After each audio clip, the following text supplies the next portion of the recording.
on est devant, maintenant, avec malheureusement, et là vraiment nous avons été à la fois traumatisés par la mort de Bouazizi.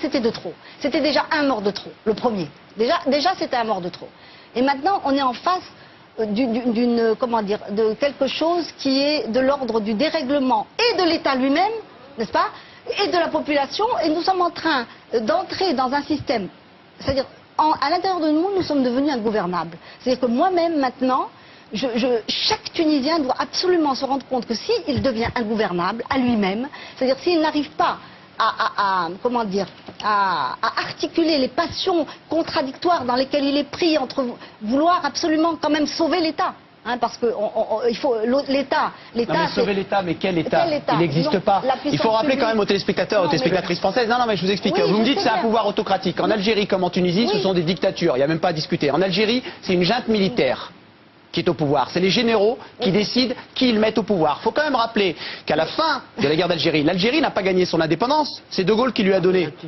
La guerre, ils l'ont pas gagnée. C'est De Gaulle qui leur a donné. Ils l'ont gagné politiquement. Oui, de toute façon, c'était une guerre politique. C'était pas une guerre militaire, c'était une guerre politique. Je termine.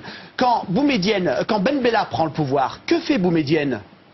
Il fait un coup d'État et il dépossède Ben Bella. Que fait Ben Ali avec Bourguiba? Il faut rappeler que Ben Ali, on le voit en costard, on a l'impression que c'est un président et un civil. C'est un ancien général, et c'était un général du président Bourguiba. Donc c'est un policier. C'est un policier. C'est un policier, ouais. Et il a pris le pouvoir en dépossédant Bourguiba.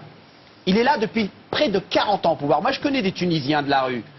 Pour vous parler des entrepreneurs et des entreprises, des individus, il n'y a pas d'argent. Pourquoi? Parce que la famille de Ben Ali, du côté de son épouse, il y a une famille qui s'appelle les Travelsi. Quand vous voulez monter un business là-bas, ils vous disent, tu montes les shops, il n'y a pas de souci, je prends 50%. C'est ça la Tunisie. Vous appartenez à la classe bourgeoise tunisienne, donc vous ne voyez pas le peuple de la rue. Moi j'ai des cousins en Tunisie, et ils m'expliquent comment ça se passe.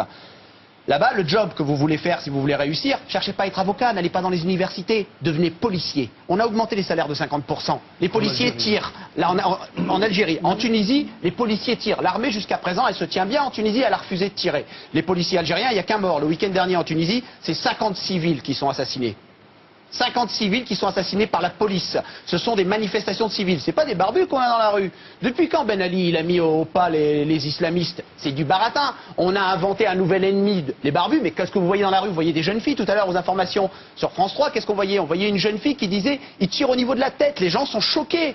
Qu'est-ce qu'il a fait Ben Ali? Il a promis, tiens, tout d'un coup, en 3 mois de temps, je vais vous donner 300 000 emplois. Nous, on a Sarko, il est balèze pour les promesses. Mais alors Ben Ali, c'est champion du monde.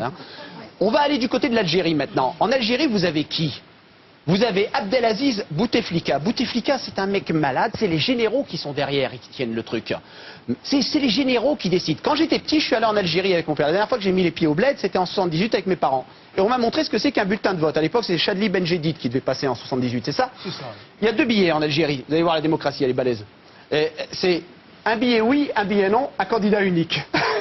Elle est pas belle. C'est comme si demain, en France, on n'avait que le président Sarkozy et dans les urnes, on a 2 billets. Oui ou non. On appelle ça une démocratie, on appelle ça une dictature. Et quand c'est les militaires qui sont cachés derrière la tenture et qu'en face, il y a un civil avec un trou dans le dos, il y a les généraux qui ont forcément la main dedans et qui l'agitent. Et ça s'appelle une junte militaire, comme en Birmanie. C'est le même pouvoir en Algérie. Après, on peut avoir des grandes idées philosophiques, on peut se palucher en pensant que tout ça, c'est intellectualiser le truc. La réalité, c'est que les prix des produits des matières premières, le lait, la nourriture, le lait, le pain, tout a augmenté de 40%, le sucre. Enfin, c'est de la folie, les gens crèvent de faim. En Algérie, tout à l'heure, il y a un truc qui m'a quand même un peu choqué dans ce que vous avez dit. Vous avez dit, le processus électoral pour que le peuple algérien s'habitue à la démocratie, c'est 2 siècles. Sous prétexte qu'en France, il a fallu 2 siècles. Non. Alors, j'ai dit la quand est-ce qu'on démocratie. s'en sort? Quand est-ce qu'on s'en sort? En quelle année? Si on calcule à partir de 1960, à partir de quand on devient des démocrates? Les peuples algériens et les peuples tunisiens, ils ont tous des paraboles. Ils regardent ce qui se passe sur les chaînes françaises. Parce que les chaînes de télé... Ils regardent cette émission en ce moment. Mais ils regardent cette émission. Moi, je connais des gens de la rue qui m'ont envoyé plein de messages. Ils m'ont dit, faudra que tu dises ça, faudra que tu dises ça, faudra que... Je fais, hé, je peux pas prendre tout le temps de parole. Non, d'ailleurs, on est dans une démocratie, tout le monde doit parler. Il ne faut pas qu'il y ait de malentendus.